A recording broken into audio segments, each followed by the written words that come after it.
Good afternoon to all, and thanks again to Ioan Dura, who brings us to this agape. And if each one of us has still doubt that is an agape, just look that Father Pavel is having his lunch, so it's really agape. So, dualities and mediation in the artificial intelligence age. My focus will be in what the recently deceased French philosopher Bruno Latour did on this area. For all of you, or for some of you who are very cognizant about him, he died 2 years ago. He was not only a philosopher, but an anthropologist and author of science studies. He started by theology. It's important to keep that in mind. Then he has done field work of anthropology and sociology in Africa. Then he worked in the United States in lab work. And for the rest of his life, he went to Paris. He was a teacher and a researcher and very conversant with his family, with his friends, with his colleagues. For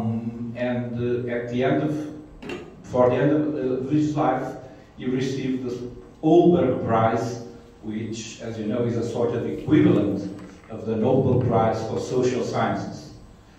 And you can have in his site Bruno Latour, French or English, internet, a lot of information about him.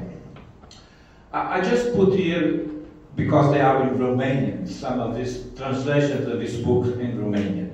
And I'm going to speak about the first one. Nu am fost niciodată moderne. We never have been modern, because it is important for what I want to say. This is a picture of a friend of mine, a Portuguese painter friend of mine, Carlos Faria. He did it during the pandemics that Johan was speaking about. So there is a solitary man with a big wave. And some years ago, Bruno Latour said, when he wrote, "We have never been modern," he said, it didn't took a genius to understand that modernity is coming to an end in the sense that is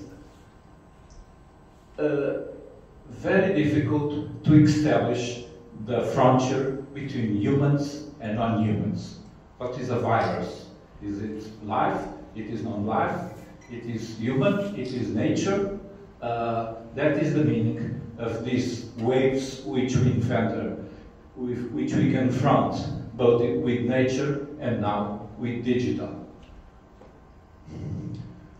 When Bruno Latour wrote that masterwork, which is a very paradoxical type, we have never been modern. He wanted to say, as you can read, that modernity designates two complementary sets of epistemological attitudes. I'm calling that epistemological attitudes. On one side, dualism. On the other side, translation or mediation. You get René Descartes, res extensa and res cogitans, mind and matter, society and nature, subjects, objects, facts and values. So, one of the tasks of modernity is to create this kind of critical thought with several kinds of dualisms. But on the other side, and we are less cognizant about it, modernity creates translations or mediations. We think of being as other. We think of hybrid beings, of relationships, of quasi almost objects. Well, that corresponds to the ideological thought. So what Latour wants us to do is not to get obsessed with dualistic thinking or dualistic thought, and to see that they also, the moderns that we are, we have dialogical thought. Well, this is just an illustration of what is saying, that being critical is to make a partition between the natural world of plain facts and the subject society with predictable interests, and on the other side, being dialogical is to construct, and construction for Bruno Latour is important for his vocabulary, is to construct mediations through languages of different kinds. Lots of languages, religious, scientific, fiction, philosophical, and in that sense, Bruno Latour, as Wittgenstein, as other big names of 20th century philosophy, called our attention that reality also always comes through language. There is no other way. And in that sense, there are no substance, no essence, no absolute, neither absolute objects. I skip this because it is a bit more, too much time. And I call your attention to another of the most important books of Bruno Latour. It's called An Inquiry into Modes of Existence. He wrote it for several years ago, continuously for 20 years. And then in 2012, he published it.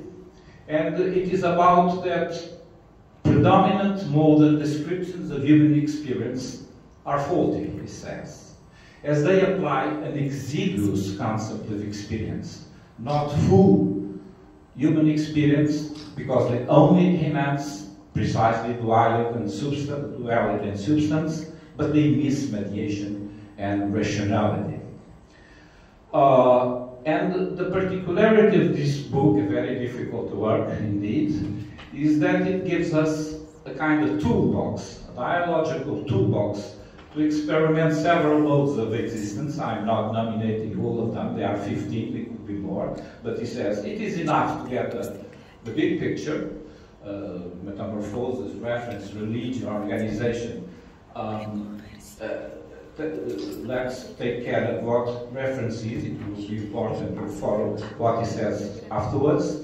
And one mode that must not dominate us, which he calls the double-click mode of existence, which is what we make with a computer. Click, double-click, we think that thinking, or we think that thought is just to get from one information, click, to another information. Forgetting what? Forgetting the work of mediation, of a relationship, of going away from absolute objects. This is why when he wants to speak about science, or as he says, the construction of scientific facts, this is the first big book, that important book that Bruno Latour wrote with his colleague, the American Steve Woolgar.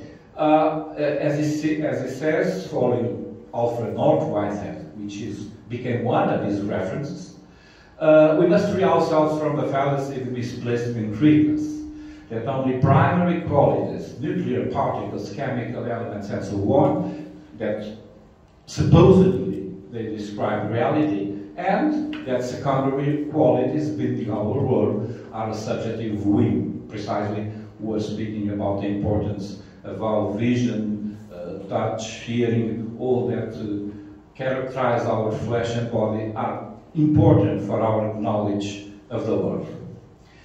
And then Bruno Latour envisaged the reality of the digital world and the construction of artificial intelligence. He did that in a not very large article with this title, Turing Tests on Science and Literature. And what is his point? What is his starting point of Bruno Latour to understand artificial intelligence? He begins by speaking about automata. Automata Okay. You're the first managing method isn't me. And I'm like your dad, right? And this reveals to us why Ava didn't listen. Let's put the sound out because we are on. This is to experience that we don't control everything we put in that. No problem. This is good. This is a good experience.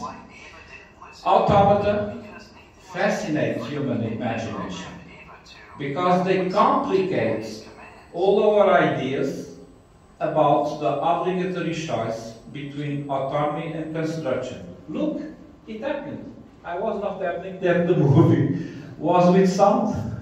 What is an automata? Is it is completely programmed, or it has some kind of almost freedom? That's what fascinates automats for a young boy, for a young girl, or for ourselves. And as some of you may guess from the illustration, this is from a movie called Ex Machina, which uses, this is an important point, uses the conventional approach to artificial intelligence, which is not Latour. The conventional approach means you get a sort of a bunch of algorithms and you upload it into a machine, and then you have an almost woman, in this case, an evil woman, by the way, if you have seen Ex Machina. Latour says, let's come back. Almost all of this began with Gottfried Leibniz, that objectified reason as language more than 300 years ago. Here you have a medal struck by the Duke of Brunswick, to which he dedicated his discoveries, with the binary number system. The binary number system, which is the basis of all computing, with zeros and ones. And it is important for us that, of course, Leibniz did it with a religious approach, as you can see by what is also struck in this medal. At the top, you can read nothing but one in all things. Nicel praeter unum in omnibus. And at the bottom, you read only one thing is necessary. Unum autem necessarium. So this was Leibniz's way to say that perhaps we can have a universal language to finish quarrels among philosophers. It was an illusion, but it was perhaps a good illusion, and that is why in the 300 years since Leibniz, of course, art science made spectacular steps, and we get computers, and we are in the age of artificial intelligence. Of course, there are a lot of people who are saying that this will take us into what they call singularity, the point where transhumanist expectations can substitute human being itself. But I prefer to think, as I put here, as Michel Serres said, that this evolution enables us to understand the story of humanity as part of a broader narrative of the universe. We have a much bigger horizon than the beginning of story with writing, or in Mesopotamia, or in China, or in India, because we can go back to Big Bang to understand what we are with our protons and electrons, and that we are coming from the stars with our elements of our body. So this is what Bruno Latour says. And as I was referred in the session in the morning, in this sense, we are no longer, with artificial intelligence, we are no longer, we humans, the sole guardian of rationality. That is Remo Bodé who said this. In a paraphrase of John 1:14, paraphrases is, the word became machine. We must abandon the illusion of a monopoly of knowledge. But what kind of knowledge? Well, that's up for debate.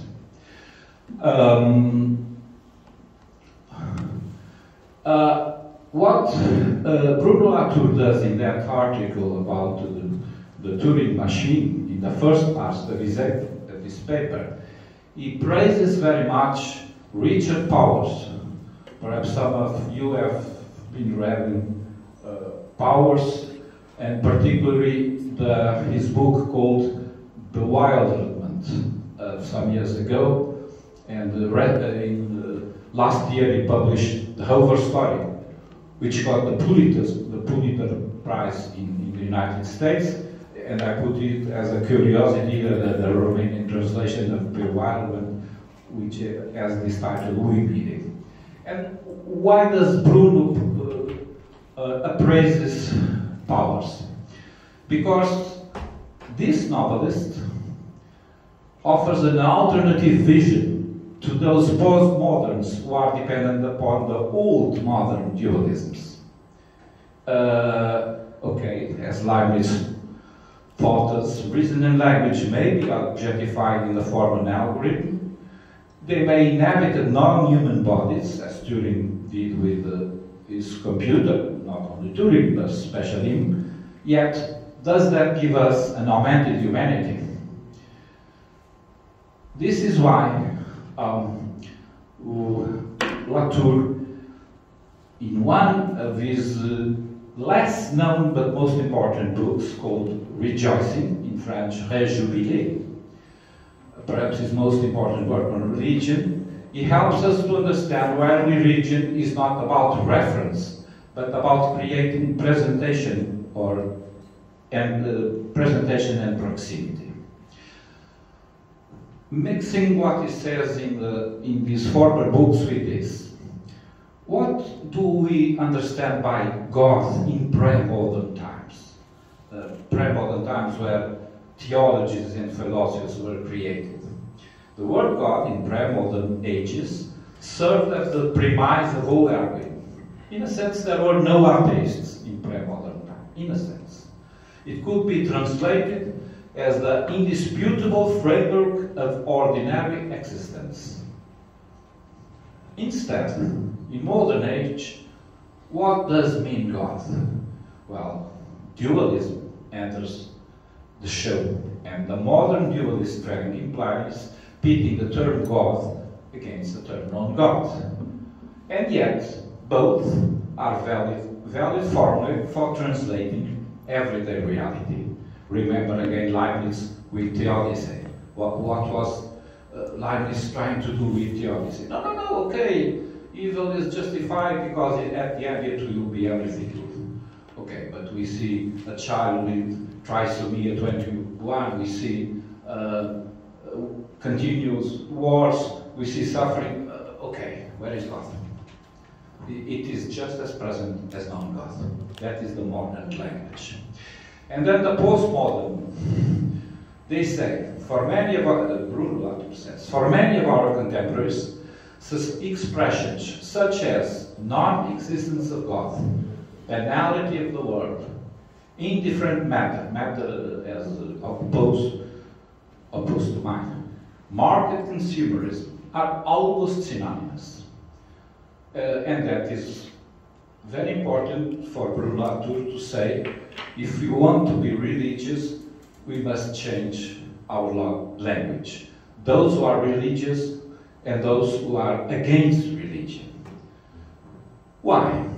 Because there is a kind of dilemma for being religious. On one way, there is a dualistic religious language. And who uses this tries to demystify, for instance, scriptures and to rationalize their content. For instance, trying to point to the truth of Christianity by eliminating everything that could not genuinely be attributed to the historical Jesus. That is David Strauss, that is Ernest Renan, that is Rudolf Bultmann, and so on and so on.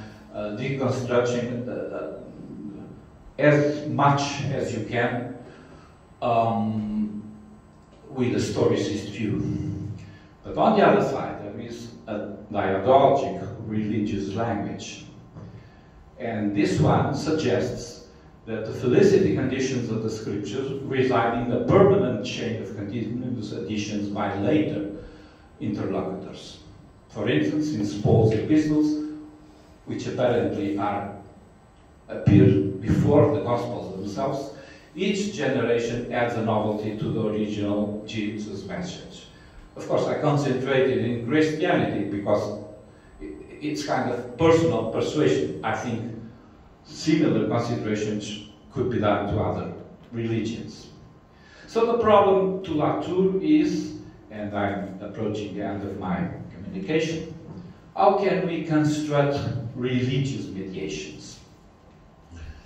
Latour suggests one can find a sort of prefiguring, a scale model of felicity conditions of a religious speech in the language of secular love, the love of one person for another. And he gives this example very, in a sense, almost comical example. If a woman asks, "Do you love me or do you like me?" and her partner answers without irony, "Yes, but you already know that I told you so last year," you may be sure that he has stopped loving in earnest. Because the language of secular love is about creating proximity, is about presentation, is not about saying an abstract truth. So secular love and care gives the first clue to what religious speech should be. Because religious speech has no reference, no more than amorous exchange do. Religious speech doesn't refer at all. Science is about reference. Religious speech is not about reference. What it does is that we may learn from going back to the original dialogue. And so this is Latour's message about in the field of religion and in the field of Homo religiosus, which congregates us here. Religious people must innovate their accounts of religious experience. It is never full complete. It's up to each of us and to each community to renovate the religious language. So rituals, liturgies may have a permanent core, but if they do not adapt, if they do not innovate, they lose capacity of creating proximity and care. But he also has a message to non-religious people. He says to them, you should not be so suspicious about religion, because you also build facts. You also use language and construct facts. So, as a conclusion, Latour says, it was not the world that loved faith. It is faith that lost the world. Okay.